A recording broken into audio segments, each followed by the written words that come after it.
This is the Palin Update on SaraNet Radio. I'm Kevin Schola. We have a lot of problems in the world of journalism today, much more biased, I believe, much more unethical than it was when I received my communications degree.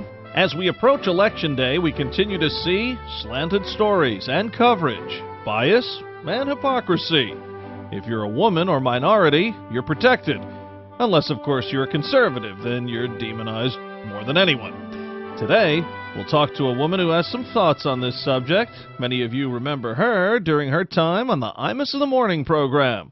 The talented broadcaster, patriot, and super mom, Eileen Marchese Cohen, will join us. Sarah Palin called a racist for no reason at all. And then she proves everyone wrong and points out the blatant hypocrisy through social media. Also, Governor Palin calls for answers on Benghazi, calls out Ted Turner for his latest zany comments, and showcases a political ad. First, our special guest. We are joined by Eileen Marchese Cohen on the Palin Update. Eileen, welcome to SaraNet Radio. Oh, it's such a pleasure to be here. Thank you, Kevin. Now, people in the New York metropolitan area remember you pre-Cohen days as just Eileen Marchese when you were the traffic reporter on the Imus in the Morning program. How much fun was that? Oh, my goodness. It was an adventure every day. And actually, yes, it was before I was married, and then 6 years into my marriage, I was still on with him. And like I said, every day was a new adventure. And I still watch him to this day. I still, miss my dysfunctional family.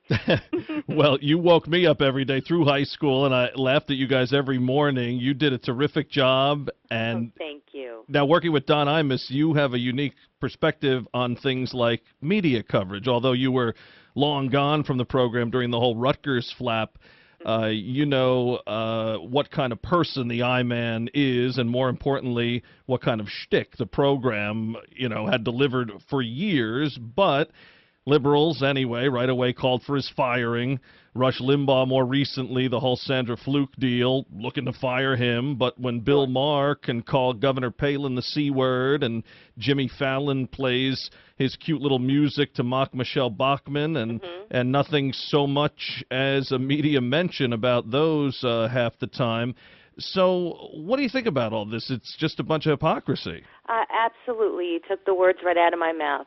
Absolute hypocrisy, an absolute shame that our media has become so one-sided and so biased to the left, and it's just unbelievable to the lengths you have to go through to hear the truth these days and to even get a fair story about what really is going on. And it really frightens me with this upcoming election that people are not hearing the real news and they're not seeing the truth. And it's just unbelievable to me. The fact that people like Bill Maher, who to me is just a disgrace, could use such a foul word, probably the foulest on the planet, about such a beautiful, wonderful woman as Sarah Palin. And as you said, barely a mention. Just, brush it over like it doesn't even matter. But anything they can pounce on with us, on our side, on Imus's, shtick that everybody knew about for years. I know that's a story of the recent past, but still affected his life, turned it upside down over what was considered a joke. And you wonder why.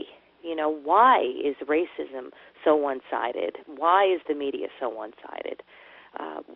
Why can't people be truthful about what's a joke and what isn't? Or how come it's always decided on the media, the left-winged media's end? Why do they decide what's to be taken seriously and what's not? And since when are reporters supposed to have an opinion and show an opinion? It's different if you're a host or a show host, such as Rush, but an actual reporter that writes stories that aren't truthful or that are lying by omission is just beyond me, especially with what's going on in Benghazi. It just is mind-boggling, really. Yeah, I was going to bring up Benghazi just this past week. Governor Palin, a very thoughtful commentary about it, looking for answers like a lot of Americans are, wondering what happened, what didn't happen, who said what to who, and what does the liberal media pull out of it. A phrase she uses in it that they want to say is racist, even though it's also been used by a bunch of liberals. So you miss the entire story by a narrative that's painted in hopes of electing their guys.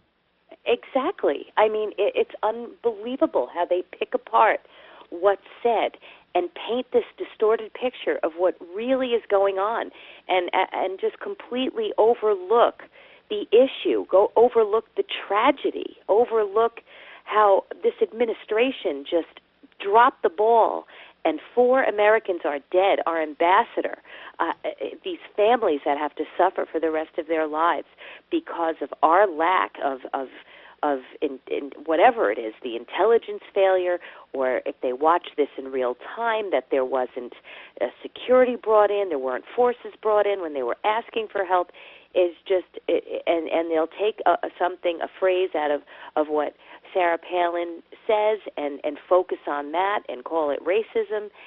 It just doesn't make any sense to me. They don't want to look at the truth. It's as if they will do anything to have this guy, this president, so-called president, reelected.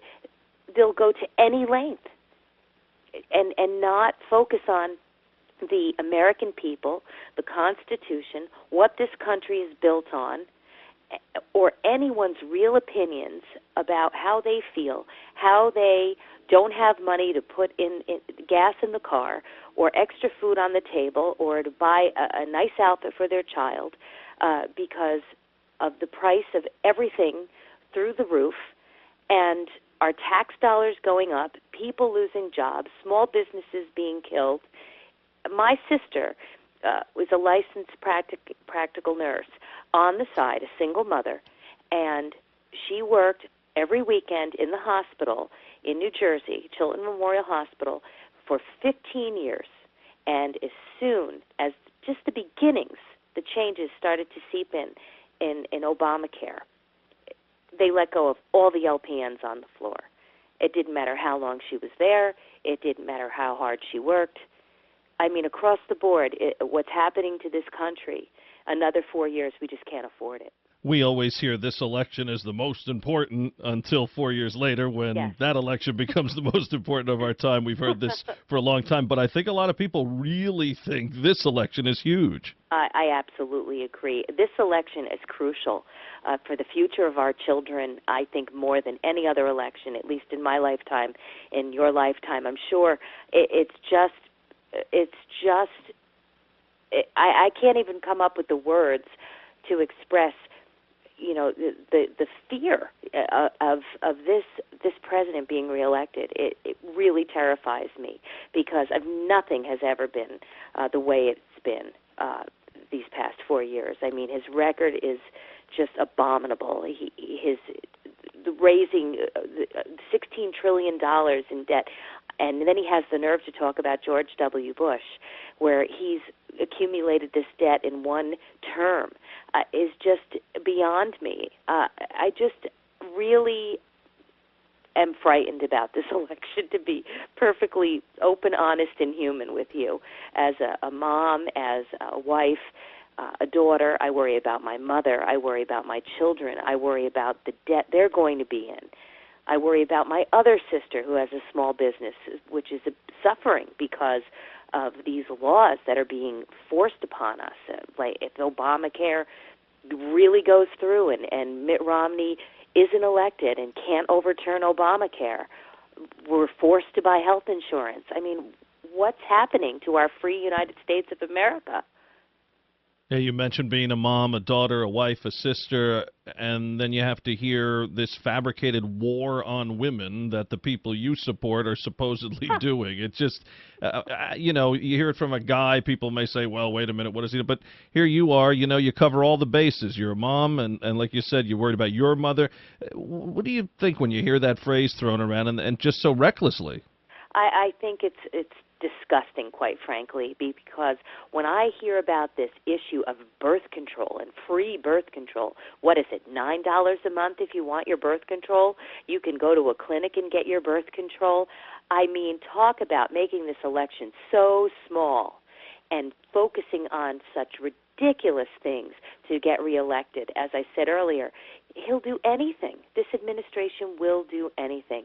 So to get the young, vulnerable girls in, get them in for the vote, get the college vote, they'll say anything, making it seem as if they're going to lose their birth control. I find it insulting. I find it degrading. The commercial that aired on television recently, the new one with the girl talking about her first time and how she voted for Barack Obama, I nearly lost my lunch. This is not what I'd want my children to ever hear or see on television or hear on the radio. It's like, what happened to the morals of this world, of our country? There's no respect for anything. It's an attack on the Catholic Church. It's an attack on our faiths. And who is he to come in? Is this how he speaks to his daughters about birth control? I mean, being that President Obama has two young daughters, I certainly wouldn't want my children to learn about such a personal topic, something that should be left up to the parents. And I find Sandra Fluke, whatever her name is, a complete insult. I heard how many people showed up to her little appearance last month or a few weeks back? 10? When I saw her at the Democratic convention, really, I had to laugh. And then, of course, I had to turn the television off because I couldn't take it. But I find it insulting, degrading, absolutely off the topic of what's really going on in this country. Again, another way to distract us, another way to steal, win votes, any sleazy, slimy way they could do it. So to Imus fans of the 90s, what are you up to? Oh, my goodness.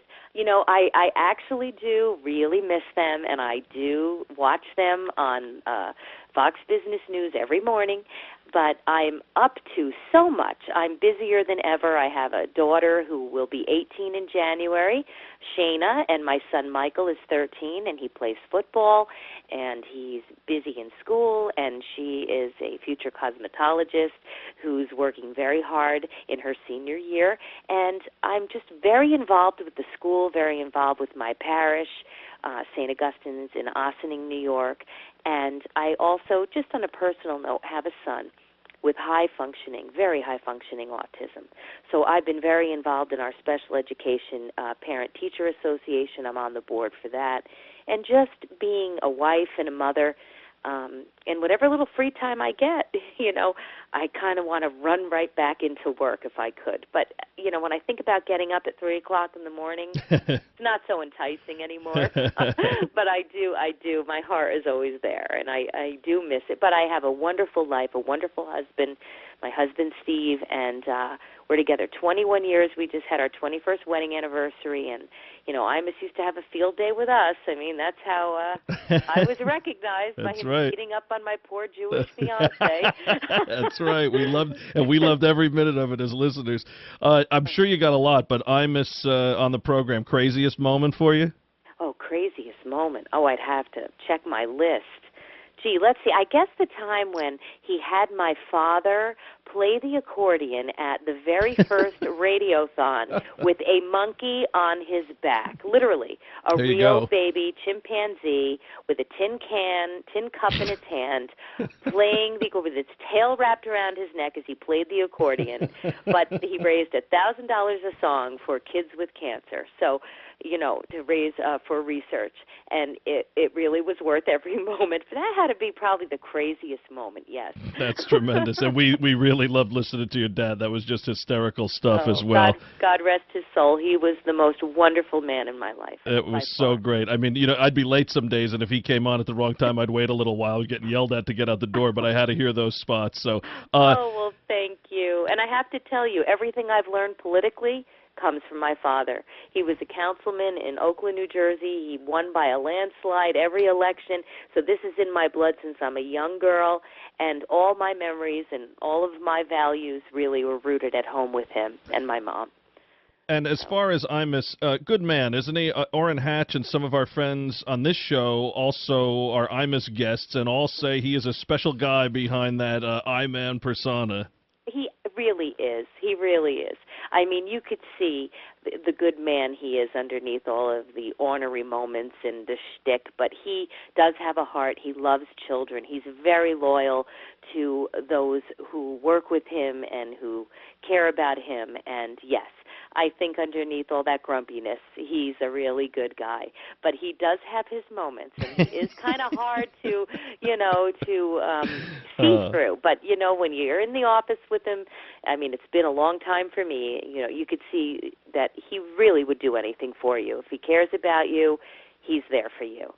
Well, quick story before we head out here. When I interned at WFAN, I think I missed you, by the way, by a year or two. But story real quick, we had the nicest woman, I don't remember her name, but she was kind of taking all the interns around and telling us what you'll be doing and where this is and that is. And she said, oh, and this is here, and this is the break room, and over here is where Mike and the Mad Dog are, and this and that. And then all of a sudden she said, and you see down there? And the smile went off her face. She got very serious. She goes, that's Imus's office. Don't ever go down there. And don't enter the lair. And do not speak to him, right? So I'm cutting up tapes when you used to actually cut up cassette tapes in the hallway one day, and he walks by me in a full denim gear, as you can imagine, and I said, what am I going to do, listen to this or not say something? So he walks by me, and I say, hey, I-Man, how you doing? He just keeps going. He gets down to the end of the hallway, turns around and says, hey, let's not worry about how I'm doing, all right? And then just cracks up. And I got to tell you, that would have been better than if he sat down and talked for 30 minutes. I went home, told all my friends, I said it was great. The I-Man yelled at me. So and then, the fact that he acknowledged you is really a gift in itself. Well, Eileen, so nice to have you here. You were a huge part of my morning for years. Thank you. And it's great to catch up with you. It's so great to see where you stand on things. And best of luck with everything with your family. And we will talk again, I hope.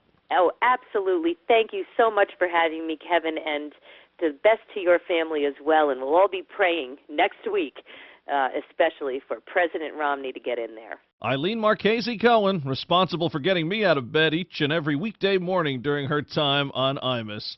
So great to catch up with her, and wonderful to see what a thoughtful, proud American she is. While pointing out President Obama's failure to address the attack on our embassy in Libya, Governor Palin wrote, President Obama's shuck and jive shtick with these Benghazi lies must end. Harmless, right? Well, not in Liberalville. After that line was put out there, the left went bananas, calling Governor Palin a racist for using the term shuck and jive. Yes, this is real. We're not making this up. Chris Matthews, Mr. Tingly Leg himself, went after the governor hard, only to have it all blow up in his face, as it often does, when it was discovered Mr. Matthews himself used the term shuck and jive on July 7th, 2010, while talking to Rachel Maddow about her visit to Afghanistan. Many other liberals have also used the term recently. In 2008, then New York Attorney General Andrew Cuomo said it, as did President Obama's very own White House press secretary, Jay Carney, in 2011 at a press conference. Thanks to Scott Whitlock of Newsbusters for pointing this all out and for summing it up nicely, writing, apparently, shuck and jive is only racist when conservatives say it. Sarah Palin also slammed the crazy racist barbs thrown at her, stating there's nothing racist about it, and she usually uses the phrase most often when chastising her daughter Piper to stop procrastinating and do her homework. Check out the governor's whole post on Facebook. It's worth the read, and thank you, Governor Palin, for standing up to the insanity. Governor Palin also this past week called on Ted Turner to apologize to our troops. Turner on CNN said he thinks it's, quote, good that American soldiers are committing suicide in large numbers because it shows an aversion to war. Palin called Turner's strange comments disgusting and shameful. Governor Palin showcased a very powerful ad addressing the unemployment epidemic that has crippled working families. Go to YouTube and enter The Dinner Table to see it. The Dinner Table. It's worth the view. Also, Check out secureamericanow.org for a strong video indictment of the Obama administration's foreign policy. Governor Palin brought the site to our attention, secureamericanow.org. And some exciting news. Chuck Heath Jr., Governor Palin's brother, has launched his own website, chuckheathjr.com, and he's also on Twitter now, @ChuckHeathJR. So be sure to check out his site and follow him. A super guy. We had him here a few weeks ago. You can hear his interview with us at saranetradio.net. Good luck, Chuck. Now it's time for our weekly commentary, Steel Resolve. Here's Sarah Steelman. Thanks, Kevin. On September 6, 2012, President Obama, in his speech to the Democratic National Convention, said, "We don't turn back. We leave no one behind." And yet, 5 days later, on September 11, 2012, 4 men serving their country in Benghazi fought off terrorists for 7 hours, defending our American embassy, and no one ever came to help. We now know that a special operations team was just 2 hours away from the annex, but were never called to deploy. According to several press reports, these special ops teams were told to wait, even though they were contacted for help. Wait for what? If this is true, even if the president had no knowledge of that command, he is fully responsible for the consequences of his inaction. Leon Panetta, Secretary of Defense, confirmed this to be true. He said, "The basic principle is that you don't deploy forces into harm's way without knowing what's going on, without having some real-time information about what's taking place," is what he told Pentagon reporters. Quote, "And as a result of not having that kind of information, the commander who was on the ground in that area, General Ham, General Dempsey, and I felt very strongly that we could not put forces at risk in that situation." What puzzles me is if I am the President of the United States and wasn't told this, I would be furious, and somebody's head would roll because I damn well would have sent help to those 4 people serving our country. But the President's behavior is baffling. Why doesn't he show anger or act upset or feel remorse for the series of bad decisions? Why does he hide behind Hillary's skirts? So far, she is the only one who has had the courage to take some responsibility for this disaster. Can you imagine trying to fend off 150 terrorists for over 7 hours and telling each other, "We called for help. America always comes to help. Let's just hold on a little longer. They won't leave us behind." The ambassador and the 3 servicemen didn't turn back. Unfortunately, President Obama and his administration left them behind. For SaraNet Radio, this is Sarah Steelman. Tune in again next week for another segment of Steel Resolve right here on the Palin Update. And don't forget, the Palin Update, including Steel Resolve, is now on demand and available for download. So just head to saranetradio.net, pick the show you want to hear, and you can listen anywhere, anytime. Well, that'll just about do it for this edition of the Palin Update on SaraNet Radio. Visit saranetradio.net for continuing coverage of Governor Palin. I want to thank Sarah Steelman and everyone here at SaraNet Radio. Thanks to Eileen Marchese Cohen. And thank you for listening today. Please be sure to join us next time for another edition of the Palin Update. Happy Halloween, everyone. I'm Kevin Scholla. Have a pleasant day.